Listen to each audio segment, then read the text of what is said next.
একজন মহিলার একটি পোষা বেজি ছিল। আর বেজিটি যথেষ্ট বিশ্বস্ত ছিল মহিলাটির। একদিন মহিলাটি তার শিশুটিকে বেজিটির তত্ত্বাবধানে রেখে বাহিরে গেল। মহিলাটি বাহিরে যাওয়ার কিছুক্ষণ পর একটি সাপ বাড়িতে প্রবেশ করলো।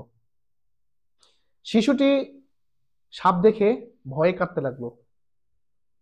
বেজিটি সাপটির উপর ঝাঁপিয়ে পড়ল। অনেকক্ষণ সাপের সাথে লড়াই করার পর সাপটি মারা গেল। বেজিটি রক্তাক্ত মুখ নিয়ে বাড়ির গেটের সামনে মহিলাটির জন্য অপেক্ষা করছিল। যখন মহিলাটি বাড়িতে প্রবেশ করলেন, তখন বেজিটিকে রক্তাক্ত অবস্থায় দেখতে পেলেন। মহিলাটি ভাবল বেজিটি হয়তো তার বাচ্চাকে কামড়েছে। তিনি হাতের সামনে একটি পানির পাত্র পেলেন আর সেটি দিয়েই আঘাত করে বেজিটিকে মেরে ফেললেন। কিন্তু তিনি যখন ঘরের ভেতর প্রবেশ করলেন, তখন দেখতে পেলেন শিশুটির পাশে একটি মৃত সাপ পড়ে আছে। তখন তিনি নিজের ভুল বুঝতে পারলেন, কিন্তু ততক্ষণে যা হবার তা তো হয়ে গেল। এখন সেই মৃত বেজিটির জন্য শুধু শুধু আফসোস করে চোখের পানি ফেলা ছাড়া আর কিছুই করার ছিল না। এই গল্পটি থেকে আমরা তিনটি শিক্ষা পাই।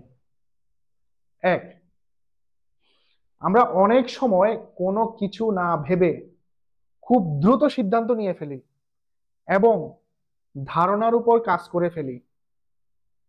এটা করা মোটেও সঠিক নয়।